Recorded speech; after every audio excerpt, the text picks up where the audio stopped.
Joseph Stalin married twice. His first wife, Ekaterina Svanidze, died in December 1907, aged 22, from typhus. His second wife, Nadezhda Alliluyeva, shot herself and died on the 9th of November 1932, aged 31. Here, we present a summary of Nadezhda's life and her marriage to one of the 20th century's most notorious tyrants. As a 2-year-old in 1903, Nadezhda, or Nadia, Alliluyeva was reputedly saved from drowning by the visiting 25-year-old Joseph Stalin.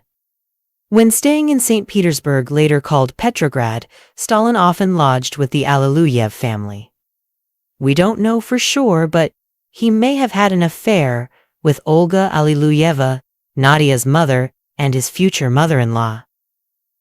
In March 1917, Stalin returned to Petrograd from exile to join the unrest following the February Revolution and the overthrow of Tsar Nicholas II. By then, Nadia was 16 years old, and she fell for the romantic revolutionary. Following the October Revolution of 1917, Nadia became Stalin's personal assistant as he embarked on his job as the People's Commissar for Nationalities, and joined him in the city of Tsaritsyn during the Russian Civil War. They married in 1919 and had 2 children, Vasily, born 1921, and Svetlana, born 1926. In 1967, Svetlana was to defect to the U.S., became known as Lana Peters, and died in Wisconsin on the 22nd November 2011. Following the Civil War, Stalin and his wife returned to Moscow. Nadia found life in the Kremlin suffocating. Her husband, whom she once saw as the archetypal Soviet new man, turned out to be a quarrelsome bore, often drunk and flirtatious with his colleagues' wives. A manic depressive and prone to violent mood swings, Stalin's colleagues thought her mad. In 1929, bored of being cooped up in the Kremlin, Nadia enrolled on a course in chemistry. She diligently went to university each morning by public transport, shunning the official limousine. Her newfound student friends, not realizing who she was, told her horrific stories concerning Stalin's collectivization policy.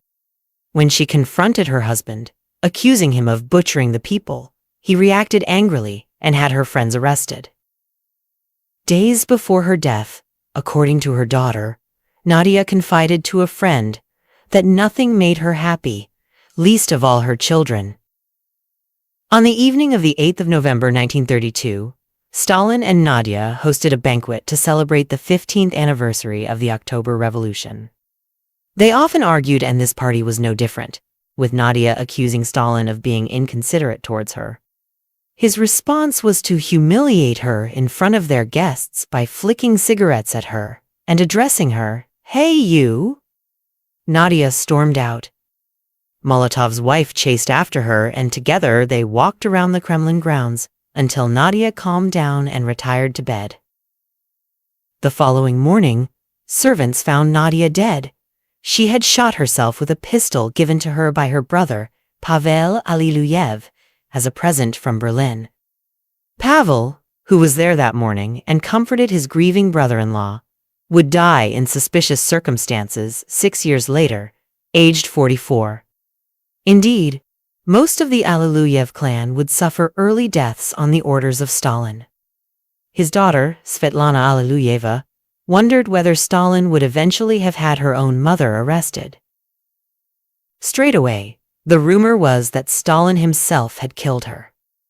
But those who saw him in the immediate aftermath witnessed his heartbreak and the incomprehension that his wife should have punished him so by taking her own life.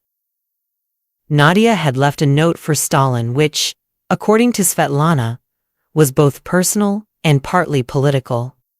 Although she never saw it, Svetlana described it as being full of reproach and accusations. Stalin certainly took Nadia's death badly, believing that she had taken her own life to punish him. His anger and grief seemed genuine, and he was unable to bring himself to attend her funeral or, later, visit her grave. The public was told that Nadezhda Alliluyeva had died from appendicitis, as was her daughter, then aged 6. It wouldn't have been good for Stalin's image to have a wife who had committed suicide. Svetlana found out the truth quite by accident a decade later. On the day of her state funeral, Stalin muttered, "She went away as an enemy."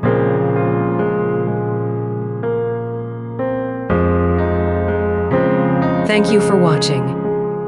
Feel free to comment and please subscribe to the Savage Years channel.